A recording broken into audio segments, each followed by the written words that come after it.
Anne Veronica by G.Wells. Chapter the Third. The Morning of the Crisis. Part 1. 2 days after came the day of the crisis, the day of the Fadden dance.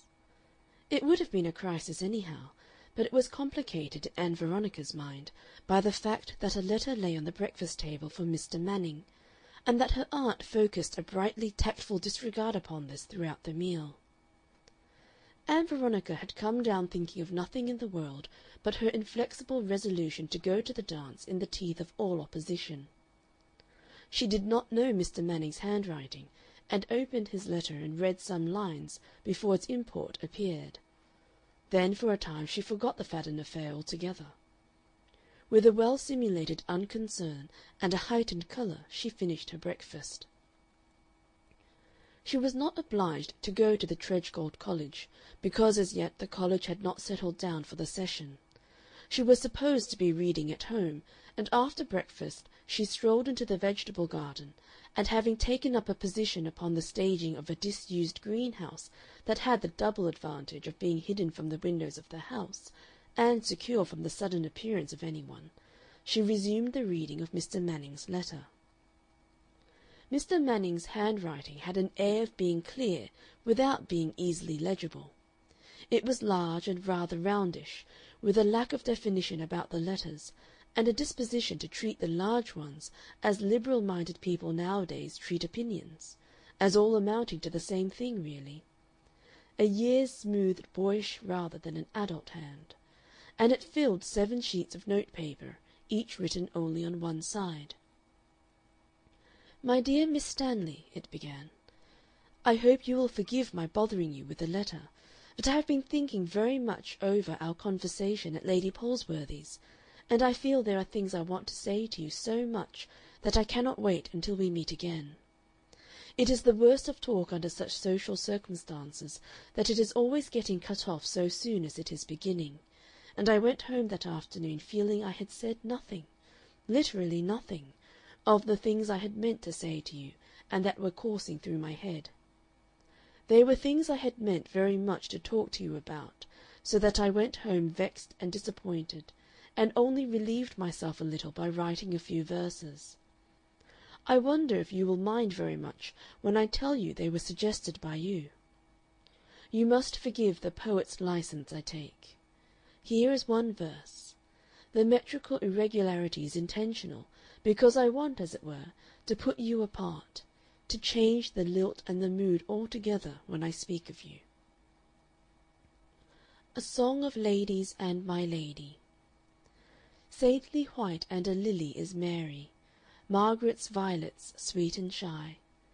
Green and dewy is Nelly Bud Fairy, Forget-me-nots live in Gwendolen's eye. Annabel shines like a star in the darkness, Rosamond queens at a rose, deep rose. But the lady I love is like sunshine in April weather, She gleams and gladdens, she warms and goes. Crude, I admit, but let that verse tell my secret. All bad verse (originally the epigram was Lang's, I believe) is written in a state of emotion. My dear Miss Stanley, when I talked to you the other afternoon of work and politics and such like things, my mind was all the time resenting it beyond measure. There we were discussing whether you should have a vote, and I remembered the last occasion we met, it was about your prospects of success in the medical profession or as a government official, such as a number of women now are. And all the time my heart was crying out within me, here is the queen of your career. I wanted, as I have never wanted before, to take you up, to make you mine, to carry you off and set you apart from all the strain and turmoil of life.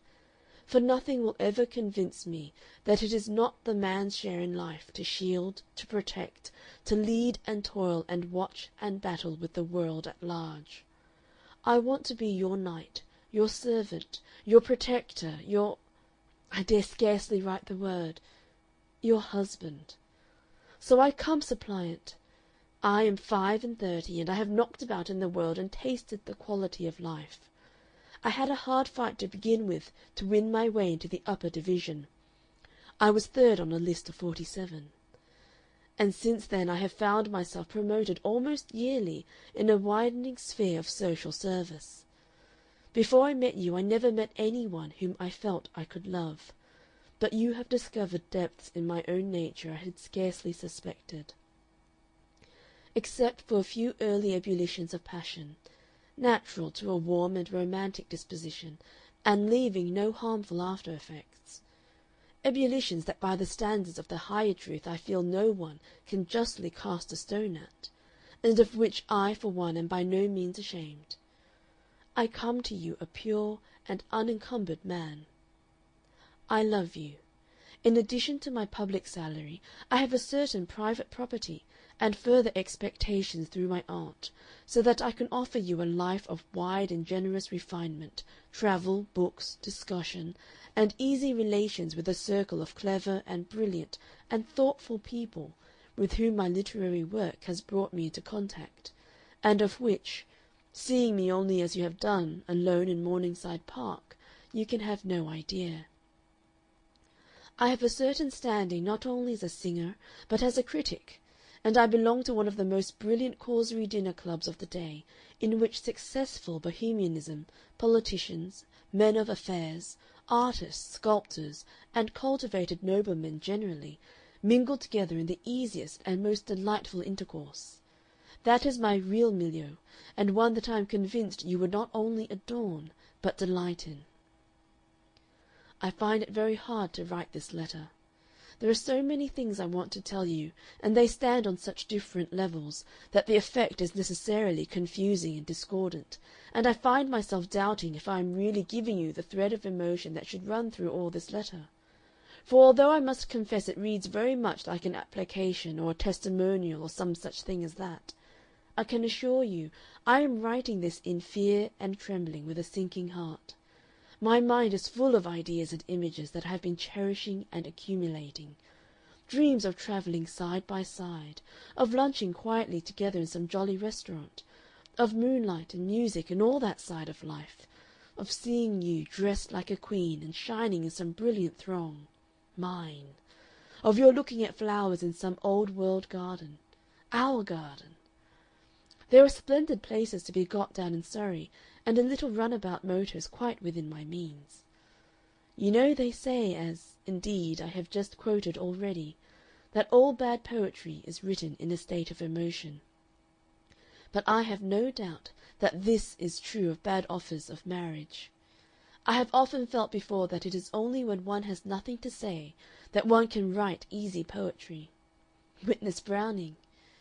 And how can I get into one brief letter the complex accumulated desires of what is now, I find on reference to my diary, nearly 16 months of letting my mind run on you, ever since that jolly party at Surbiton, where we raced and beat the other boat. You steered and I rowed stroke. My very sentences stumble and give way, but I do not even care if I am absurd. I am a resolute man, and hitherto when I have wanted a thing I have got it, but I have never yet wanted anything in my life as I have wanted you. It isn't the same thing. I am afraid because I love you, so that the mere thought of failure hurts. If I did not love you so much I believe I could win you by sheer force of character, for people tell me I am naturally of the dominating type. Most of my successes in life have been made with a sort of reckless vigor. Well, I have said what I had to say, stumblingly and badly and boldly. But I am sick of tearing up letters and hopeless of getting what I have to say better said. It would be easy enough for me to write an eloquent letter about something else. Only I do not care to write about anything else. Let me put the main question to you now that I could not put the other afternoon. Will you marry me, Ann Veronica? Very sincerely yours, Hubert Manning. Ann Veronica read this letter through with grave, attentive eyes.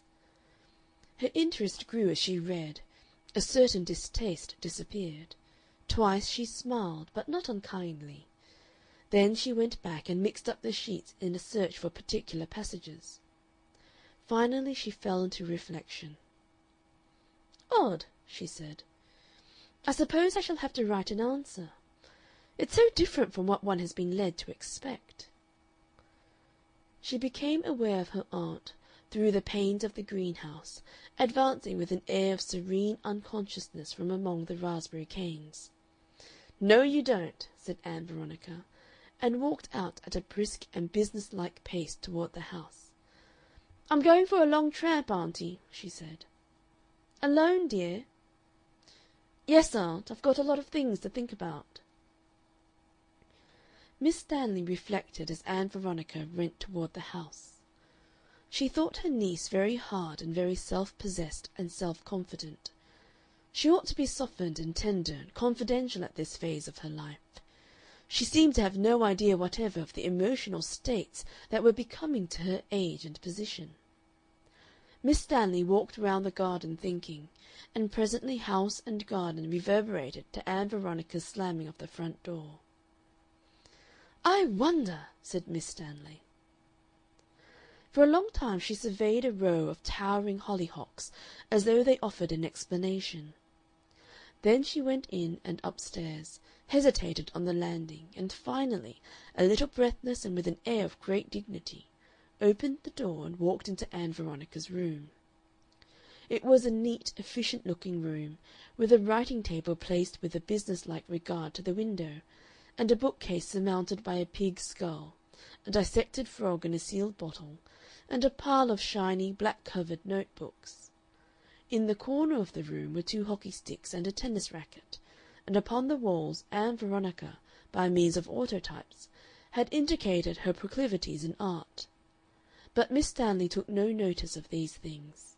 She walked straight across to the wardrobe and opened it. There, hanging among Ann Veronica's more normal clothing, was a skimpy dress of red canvas, trimmed with cheap and tawdry braid, and short. It could hardly reach below the knee. On the same peg, and evidently belonging to it, was a black velvet zouave jacket, and then a garment that was conceivably a secondary skirt. Miss Stanley hesitated, and took first one and then another of the constituents of this costume off its peg and surveyed it. The third item she took with a trembling hand by its waist-belt. As she raised it, its lower portion fell apart into 2 baggy crimson masses. "Trousers!" she whispered. Her eyes travelled about the room as if in appeal to the very chairs. Tucked under the writing-table, a pair of yellow and gold Turkish slippers of a highly meretricious quality caught her eye. She walked over to them still carrying the trousers in her hands, and stooped to examine them. They were ingenious disguises of gilt paper destructively gummed, it would seem, to Ann Veronica's best dancing slippers. Then she reverted to the trousers. "How can I tell him?" whispered Miss Stanley. Part 2. Ann Veronica carried a light but business-like walking-stick. She walked with an easy quickness down the avenue and through the proletarian portion of Morningside Park, and crossing these fields came into a pretty overhung lane that led toward Caddington and the Downs. And then her pace slackened. She tucked her stick under her arm and re-read Manning's letter. "Let me think," said Ann Veronica. "I wish this hadn't turned up to-day of all days." She found it difficult to begin thinking, and indeed she was anything but clear what it was she had to think about. Practically it was most of the chief interests in life that she proposed to settle in this pedestrian meditation. Primarily it was her own problem, and in particular the answer she had to give to Mr. Manning's letter. But in order to get data for that she found that she, having a logical and ordered mind, had to decide upon the general relations of men to women, the objects and conditions of marriage, and its bearing upon the welfare of the race, the purpose of the race, the purpose, if any, of everything. "Frightful lot of things aren't settled," said Ann Veronica. In addition, the fad and dance business, all out of proportion, occupied the whole foreground of her thoughts and threw a color of rebellion over everything. She kept thinking she was thinking about Mr. Manning's proposal of marriage, and finding she was thinking of the dance. For a time her efforts to achieve a comprehensive concentration were dispersed by the passage of the village street of Caddington, the passing of a goggled carload of motorists, and the struggles of a stable lad mounted on one recalcitrant horse and leading another. When she got back to her questions again in the monotonous high road that led up the hill, she found the image of Mr. Manning central in her mind. He stood there large and dark, enunciating in his clear voice from beneath his large moustache, clear flat sentences, deliberately kindly. He proposed, he wanted to possess her, he loved her. Ann Veronica felt no repulsion at the prospect. That Mr. Manning loved her presented itself to her bloodlessly, stilled from any imaginative quiver or thrill of passion or disgust. The relationship seemed to have almost as much to do with blood and body as a mortgage. It was something that would create a mutual claim, a relationship. It was in another world from that in which men will die for a kiss, and touching hands lights fires that burn up lives. The world of romance, the world of passionately beautiful things. But that other world, in spite of her resolute exclusion of it, was always looking round corners and peeping through chinks and crannies, and rustling and raiding into the order in which she chose to live, shining out of pictures at her, echoing in lyrics and music. It invaded her dreams. It wrote up broken and enigmatical sentences upon the passage walls of her mind. She was aware of it now as if it were a voice shouting outside a house, shouting passionate verities in a hot sunlight, a voice that cries while people talk insincerely in a darkened room and pretend not to hear. Its shouting now did in some occult manner convey a protest that Mr. Manning would on no account do, though he was tall and dark and handsome and kind, and 35 and adequately prosperous, and all that a husband should be. But there was, it insisted, no mobility in his face, no movement, nothing about him that warmed. If Ann Veronica could have put words to that song, they would have been, "Hot-blooded marriage or none." But she was far too indistinct in this matter to frame any words at all. "I don't love him," said Ann Veronica, getting a gleam.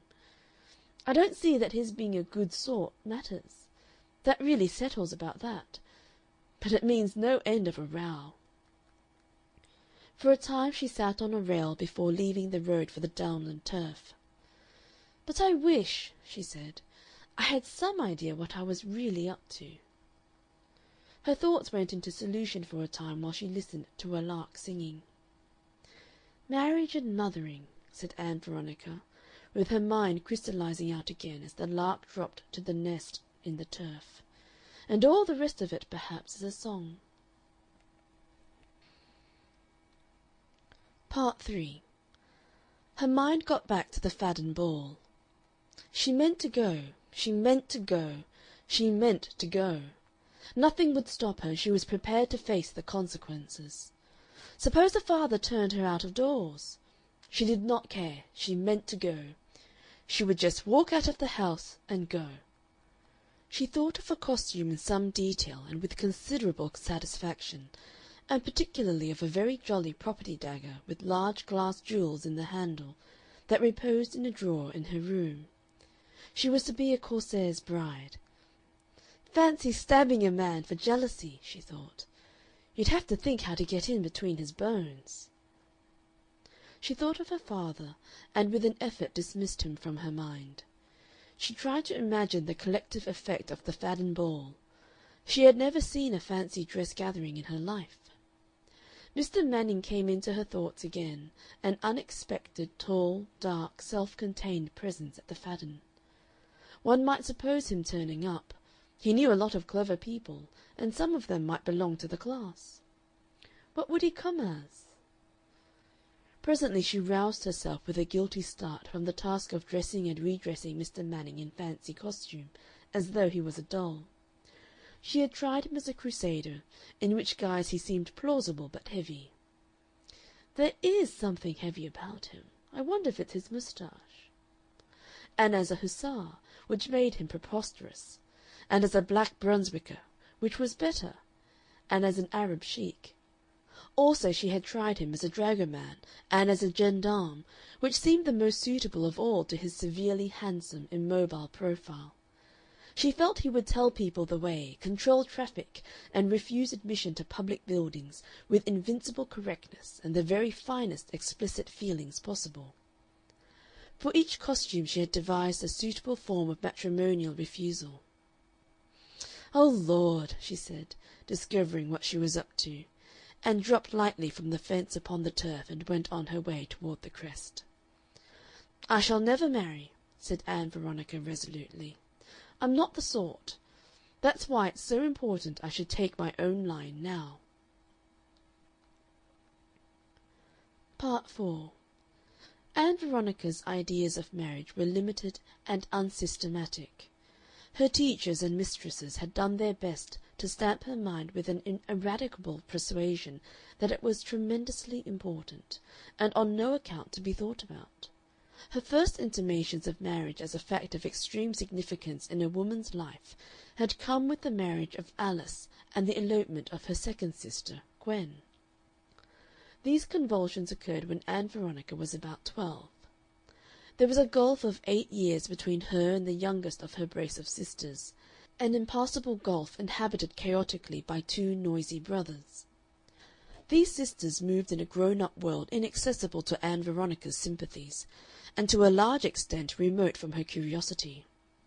She got into rows through meddling with their shoes and tennis rackets, and had moments of carefully concealed admiration when she was privileged to see them just before her bedtime, rather radiantly dressed in white or pink or amber, and prepared to go out with her mother. She thought Alice a bit of a sneak, an opinion her brothers shared, and Gwen rather a snatch at meals. She saw nothing of their love-making, and came home from her boarding-school in a state of decently suppressed curiosity for Alice's wedding. Her impressions of this cardinal ceremony were rich and confused, complicated by a quite transitory passion that awakened no reciprocal fire for a fat curly-headed cousin in black velveteen and a lace collar, who assisted as a page. She followed him about persistently, and succeeded, after a brisk, unchivalrous struggle, in which he pinched and asked her to cheese it, in kissing him among the raspberries behind the greenhouse. Afterward her brother Roddy, also strange in velveteen, feeling rather than knowing of this relationship, punched this Adonis's head. A marriage in the house proved to be exciting but extremely disorganizing. Everything seemed designed to unhinge the mind and make the cat wretched. All the furniture was moved, all the meals were disarranged, and everybody, Ann Veronica included, appeared in new bright costumes. She had to wear cream and a brown sash and a short frock and her hair down, and Gwen cream and a brown sash and a long skirt and her hair up.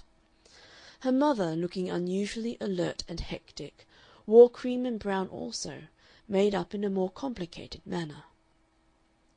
Ann Veronica was much impressed by a mighty trying on and altering and fussing about Alice's things. Alice was being recostumed from garret to cellar, with a walking dress and walking boots to measure, and a bride's costume of the most ravishing description, and stockings and such like beyond the dreams of avarice, and a constant and increasing dripping into the house of irrelevant remarkable objects, such as real lace bedspread, gilt travelling clock, ornamental pewter plaque, salad bowl, silver-mounted, and servers, Maget's English Poets, 12 volumes, bound purple morocco, etc., etc. Through all this flutter of novelty there came and went a solicitous, preoccupied, almost depressed figure. It was Dr. Rolfe, formerly the partner of Dr. Stickle in the Avenue, and now with a thriving practice of his own in Womblesmith. He had shaved his side-whiskers and come over in flannels, but he was still indisputably the same person who had attended Ann Veronica for the measles and when she swallowed the fishbone. But his rôle was altered, and he was now playing the bridegroom in this remarkable drama. Alice was going to be Mrs. Rolfe. He came in apologetically, all the old "Well, and how are we?" note gone, and once he asked Ann Veronica, almost furtively, "How's Alice getting on, Vee?" Finally, on the day, he appeared like his old professional self, transfigured in the most beautiful light gray trousers Ann Veronica had ever seen, and a new shiny silk hat with a most becoming roll. It was not simply that all the rooms were rearranged and everybody dressed in unusual fashions, and all the routines of life abolished and put away. People's tempers and emotions also seemed strangely disturbed and shifted about. Her father was distinctly irascible, and disposed more than ever to hide away among the petrological things. The study was turned out. At table he carved in a gloomy but resolute manner. On the day he had trumpet-like outbreaks of cordiality, varied by a watchful preoccupation. Gwen and Alice were fantastically friendly, which seemed to annoy him, and Mrs. Stanley was throughout enigmatical, with an anxious eye on her husband and Alice. There was a confused impression of livery carriages and whips with white favours, people fussily wanting other people to get in before them, and then the church. People sat in unusual pews, and a wide margin of hassocky emptiness intervened between the ceremony and the walls. Ann Veronica had a number of fragmentary impressions of Alice strangely transfigured in bridal raiment. It seemed to make her sister downcast beyond any precedent. The bridesmaids and pages got rather jumbled in the aisle, and she had an effect of Alice's white back and sloping shoulders and veiled head receding toward the altar. In some incomprehensible way that back view made her feel sorry for Alice. Also she remembered very vividly the smell of orange blossom, and Alice, drooping and spiritless, mumbling responses, facing Dr. Ralph, while the Reverend Edward Bribble stood between them with an open book. Dr. Ralph looked kind and large, and listened to Alice's responses as though he was listening to Simpsons, and thought that on the whole she was progressing favorably. And afterward her mother and Alice kissed long and clung to each other, and Dr. Ralph stood by looking considerate. He and her father shook hands manfully. Ann Veronica had got quite interested in Mr. Bribble's rendering of the service. He had the sort of voice that brings out things, and was still teeming with ideas about it, when finally a wild outburst from the organ made it clear that, whatever snivelling there might be down in the chancel, that excellent wind instrument was, in its Mendelssohnian way, as glad as ever it could be. Pump, pump, parump, pump, pump, pump. The wedding breakfast was for Ann Veronica a spectacle of the unreal consuming the real. She liked that part very well, until she was carelessly served against her expressed wishes with mayonnaise. She was caught by an uncle whose opinion she valued, making faces at Roddy because he had exulted at this. Of the vast mass of these impressions Ann Veronica could make nothing at the time. There they were, fact. She stored them away in a mind naturally retentive, as a squirrel stores away nuts for further digestion.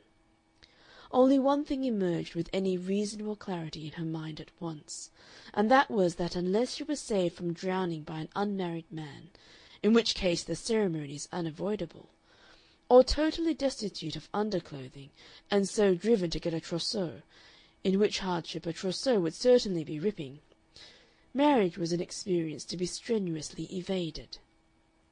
When they were going home she asked her mother why she and Gwen and Alice had cried. "Sh!" said her mother, and then added, "A little natural feeling, dear." "But didn't Alice want to marry Dr. Ralph?" "Oh, sh, Vee," said her mother, with an evasion as patent as an advertisement board. "I'm sure she'll be very happy indeed with Dr. Ralph." But Ann Veronica was by no means sure of that until she went over to Womblesmith and saw her sister, very remote and domestic and authoritative, in a becoming tea-gown, in command of Dr. Ralph's home. Dr. Ralph came in to tea and put his arm round Alice and kissed her, and Alice called him Squiggles, and stood in the shelter of his arms for a moment with an expression of satisfied proprietorship. She had cried, Ann Veronica knew. There had been fusses and scenes dimly apprehended through half-open doors. She had heard Alice talking and crying at the same time, a painful noise. Perhaps marriage hurt. But now it was all over and Alice was getting on well. It reminded Ann Veronica of having a tooth stopped. And after that Alice became remoter than ever, and after a time ill. Then she had a baby and became as old as any really grown-up person, or older, and very dull.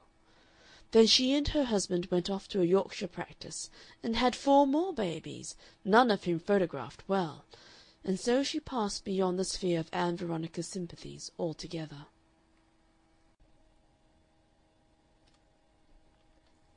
Part 5. The Gwen affair happened when she was away at school at Marticombe-on-Sea, a term before she went to the high school, and was never very clear to her. Her mother missed writing for a week, and then she wrote in an unusual key. "My dear," the letter ran, "I have to tell you that your sister Gwen has offended your father very much. I hope you will always love her, but I want you to remember she has offended your father and married without his consent. Your father is very angry, and will not have her name mentioned in his hearing. She has married someone he could not approve of and gone right away." When the next holidays came, Ann Veronica's mother was ill, and Gwen was in the sick room when Ann Veronica returned home. She was in one of her old walking dresses. Her hair was done in an unfamiliar manner. She wore a wedding ring, and she looked as if she had been crying. "Hello, Gwen," said Ann Veronica, trying to put every one at their ease. "Been and married? What's the name of the happy man?" Gwen owned to Fortesque. "Got a photograph of him or anything?" said Ann Veronica, after kissing her mother.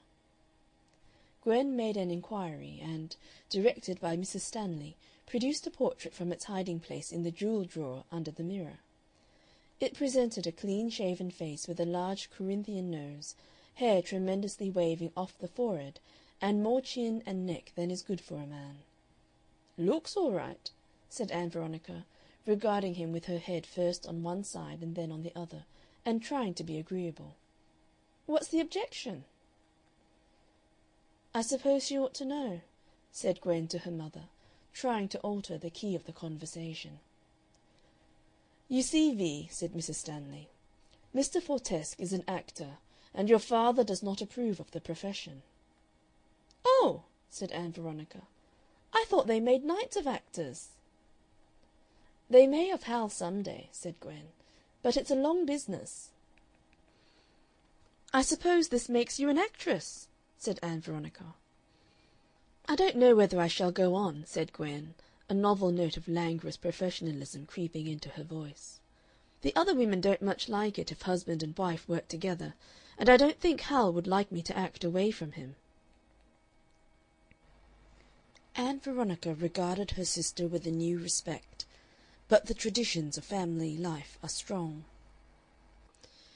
"I don't suppose you'll be able to do it much," said Ann Veronica.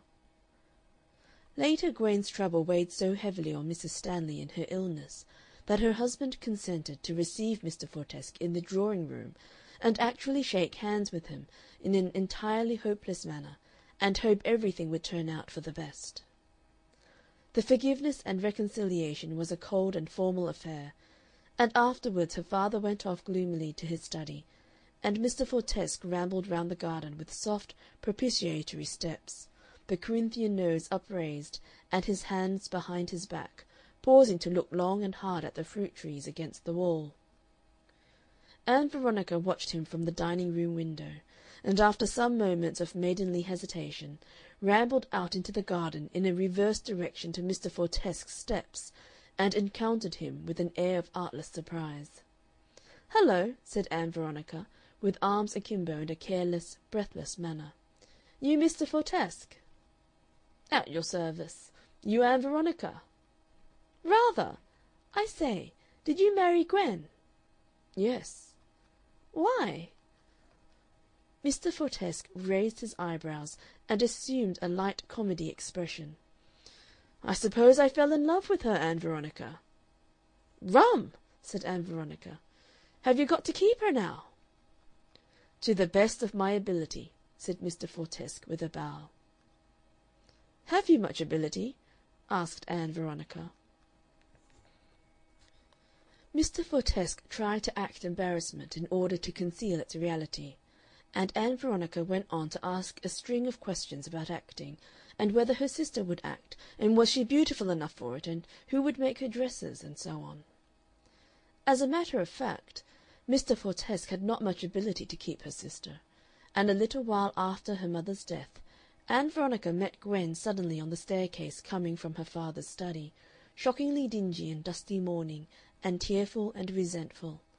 And after that Gwen receded from the Morningside Park world, and not even the begging letters and distressful communications that her father and aunt received, but only a vague intimation of dreadfulness, a leakage of incidental comment, flashes of paternal anger at that blackguard, came to Ann Veronica's ears.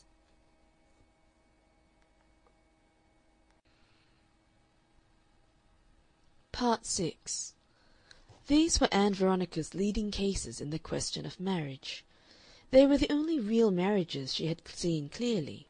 For the rest, she derived her ideas of the married state from the observed behavior of married women, which impressed her in Morningside Park as being tired and dull and inelastic in comparison with the life of the young, and from a remarkably various reading among books.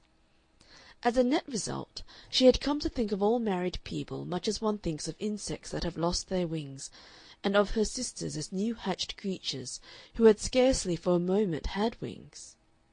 She evolved a dim image of herself cooped up in a house under the benevolent shadow of Mr. Manning. Who knows? On the analogy of Squiggles, she might come to call him Mangles. "I don't think I can ever marry any one," she said, and fell suddenly into another set of considerations that perplexed her for a time. Had romance to be banished from life? It was hard to part with romance, but she had never thirsted so keenly to go on with her university work in her life as she did that day. She had never felt so acutely the desire for free initiative, for a life unhampered by others, at any cost. Her brothers had it practically. At least they had it far more than it seemed likely she would, unless she exerted herself with quite exceptional vigor. Between her and the fair, far prospect of freedom and self-development manoeuvred Mr. Manning, her aunt, and father, neighbors, customs, traditions, forces. They seemed to her that morning to be all armed with nets and prepared to throw them over her directly her movements became in any manner truly free. She had a feeling as though something had dropped from her eyes, as though she had just discovered herself for the first time, discovered herself as a sleep-walker might do, abruptly among dangers, hindrances, and perplexities, on the verge of a cardinal crisis. The life of a girl presented itself to her as something happy and heedless and unthinking, yet really guided and controlled by others, and going on amidst unsuspected screens and concealments. And in its way it was very well. Then suddenly with a rush came reality, came growing up, a hasty imperative appeal for seriousness, for supreme seriousness. The Ralphs and Mannings and Fortesques came down upon the raw inexperience, upon the blinking ignorance of the newcomer, and before her eyes were fairly open, before she knew what had happened, a new set of guides and controls, a new set of obligations and responsibilities and limitations had replaced the old. "I want to be a person," said Ann Veronica, to the downs and the open sky. "I will not have this happen to me, whatever else may happen in its place." Ann Veronica had three things very definitely settled by the time when, a little after midday, she found herself perched up on a gate between a bridle path and a field that commanded the whole wide stretch of country between Chalking and Waldersham. Firstly, she did not intend to marry at all, and particularly she did not mean to marry Mr. Manning. Secondly, by some measure or other, she meant to go on with her studies, not at the Tredgold schools, but at the Imperial College. And thirdly, she was, as an immediate and decisive act, a symbol of just exactly where she stood, a declaration of free and adult initiative, going that night to the Fadden Ball. But the possible attitude of her father she had still to face. So far she had the utmost difficulty in getting on to that vitally important matter. The whole of that relationship persisted in remaining obscure. What would happen when next morning she returned to Morningside Park? He couldn't turn her out of doors, but what he could do or might do she could not imagine. She was not afraid of violence, but she was afraid of something mean, some secondary kind of force. Suppose he stopped all her allowance, made it imperative that she should either stay ineffectually resentful at home or earn a living for herself at once. It appeared highly probable to her that he would stop her allowance. What can a girl do? Somewhere at this point Ann Veronica's speculations were interrupted and turned aside by the approach of a horse and rider. Mr. Ramage, that iron-grey man of the world, appeared dressed in a bowler hat and a suit of hard grey, astride of a black horse. He pulled rein at the sight of her, saluted, and regarded her with his rather too protuberant eyes. The girl's gaze met his in an interested inquiry. "You've got my view," he said, after a pensive second. "I always get off here and lean over that rail for a bit. May I do so to-day?" "It's your gate," she said amiably. "You got it first. It's for you to say if I may sit on it." He slipped off the horse. "Let me introduce you to Caesar," he said, and she patted Caesar's neck and remarked how soft his nose was, and secretly deplored the ugliness of equine teeth. Ramage tethered the horse to the farther gate post, and Caesar blew heavily and began to investigate the hedge. Ramage leaned over the gate at Ann Veronica's side, and for a moment there was silence. He made some obvious comments on the wide view warming toward its autumnal blaze that spread itself in hill and valley, wood and village below. "It's as broad as life," said Mr. Ramage, regarding it and putting a well-booted foot up on the bottom rail.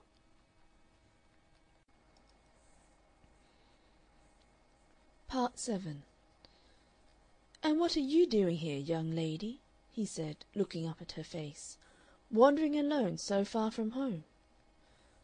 "I like long walks," said Ann Veronica, looking down on him. "Solitary walks?" "That's the point of them. I think over all sorts of things." "Problems?"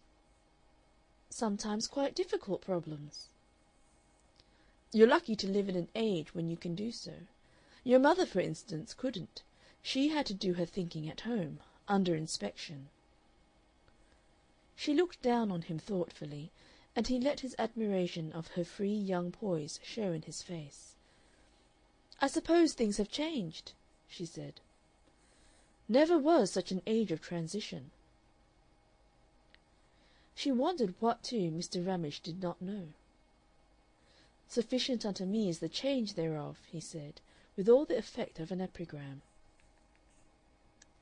"I must confess," he said, "the new woman and the new girl intrigue me profoundly.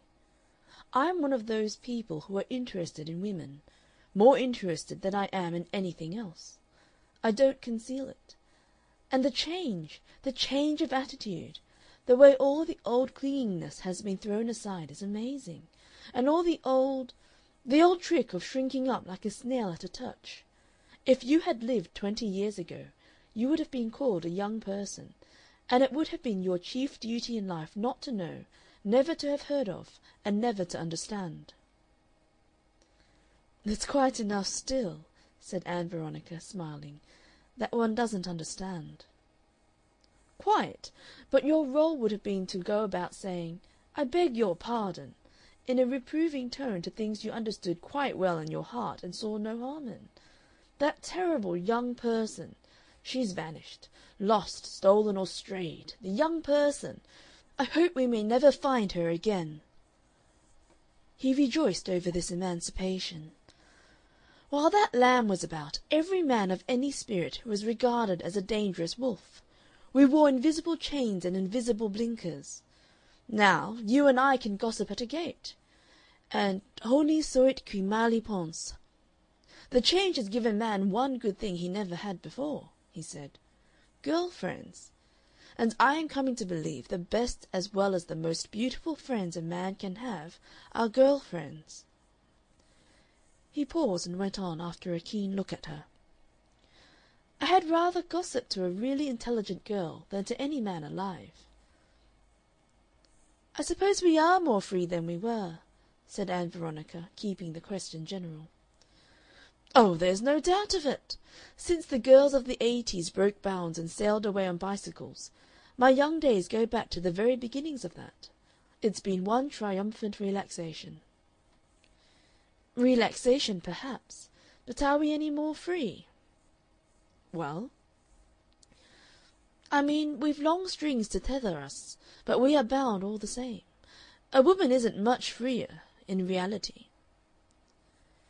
Mr. Ramage demurred. "One runs about," said Ann Veronica. "Yes." "But it's on condition one doesn't do anything." "Do what?" "Oh, anything." He looked interrogation with a faint smile. "It seems to me it comes to earning one's living in the long run," said Ann Veronica, coloring faintly.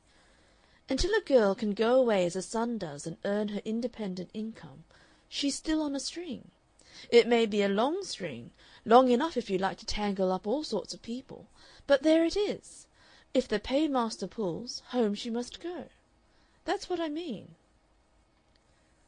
Mr. Ramage admitted the force of that. He was a little impressed by Ann Veronica's metaphor of the string, which indeed she owed to Hetty Widgett. "You wouldn't like to be independent?" he asked, abruptly. "I mean really independent, on your own. It isn't such fun as it seems."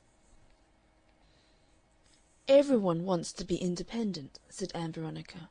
"Every one, man or woman." "And you?" "Rather." "I wonder why?" "There's no why. It's just to feel one owns one's self."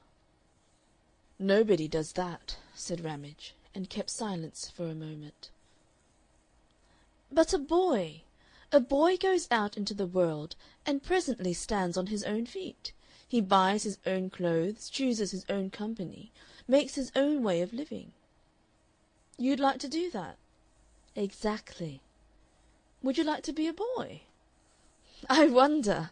It's out of the question, anyway." Ramage reflected. "Why don't you?" "Well, it might mean rather a row." "I know," said Ramage, with sympathy. "And besides," said Ann Veronica, sweeping that aspect aside, "what could I do? A boy sails out into a trade or profession. But it's one of the things I've been thinking over. Suppose a girl did want to start in life for herself." She looked him frankly in the eyes. "What ought she to do?" "Suppose you..." "Yes, suppose I..."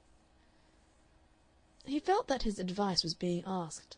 He became a little more personal and intimate. "I wonder what you could do," he said. "I should think you could do all sorts of things." "What ought you to do?"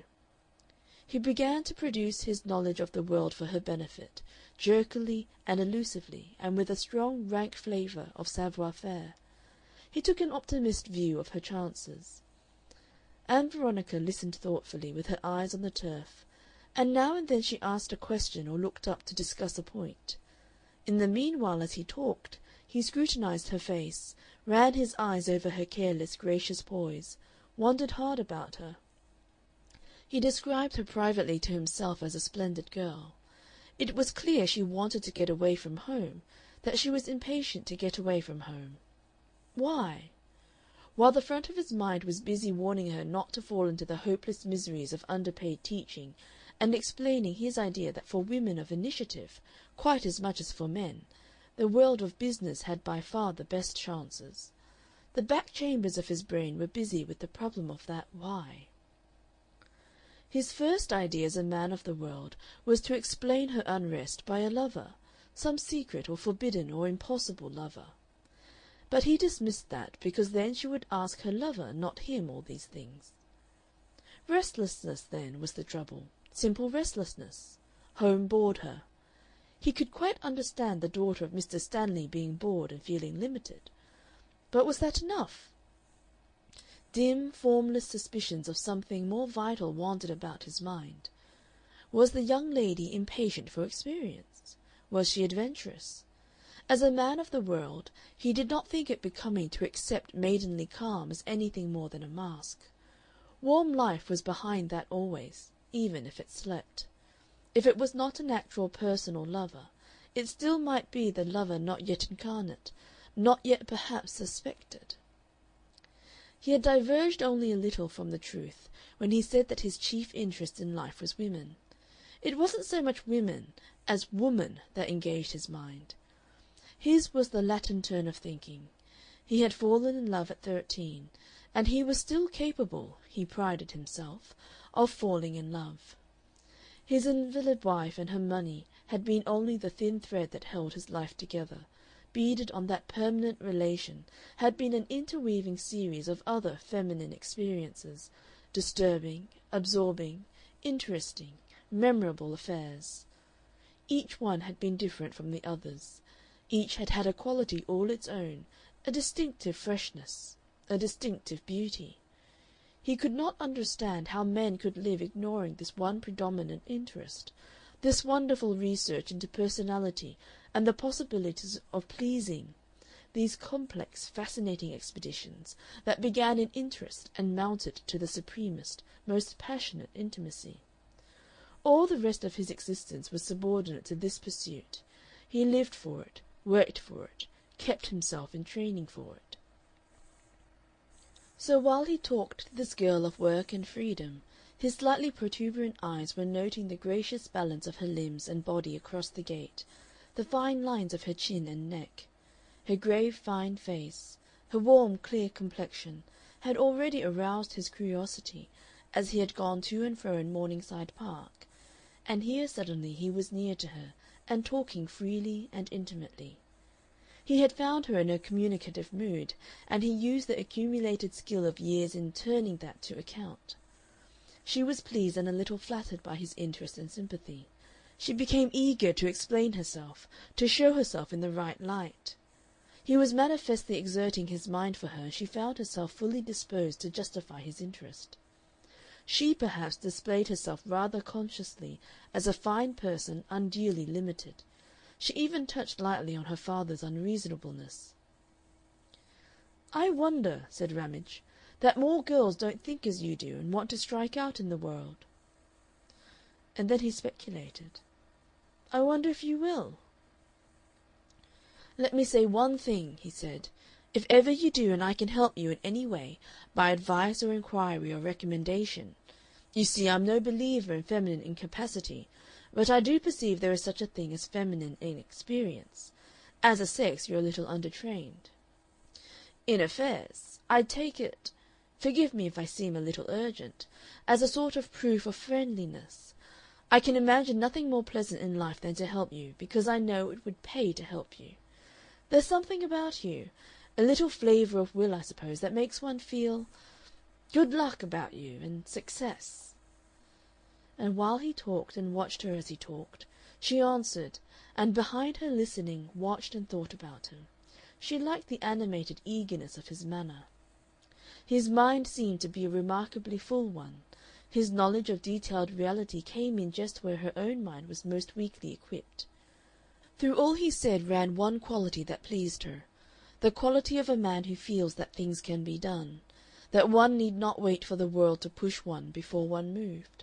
Compared with her father and Mr. Manning and the men in fixed positions generally that she knew, Ramage, presented by himself, had a fine suggestion of freedom, of power, of deliberate and sustained adventure.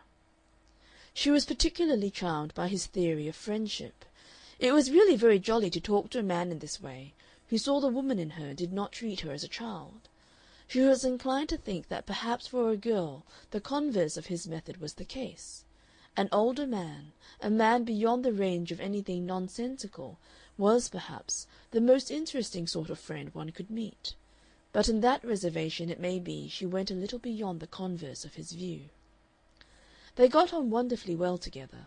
They talked for the better part of an hour, and at last walked together to the junction of High Road and the bridle path.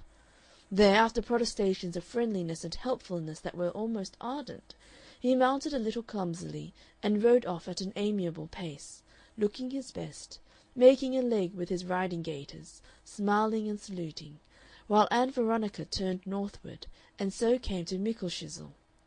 There, in a little tea and sweetstuff shop, she bought and consumed slowly and absent-mindedly the insufficient nourishment that is natural to her sex on such occasions.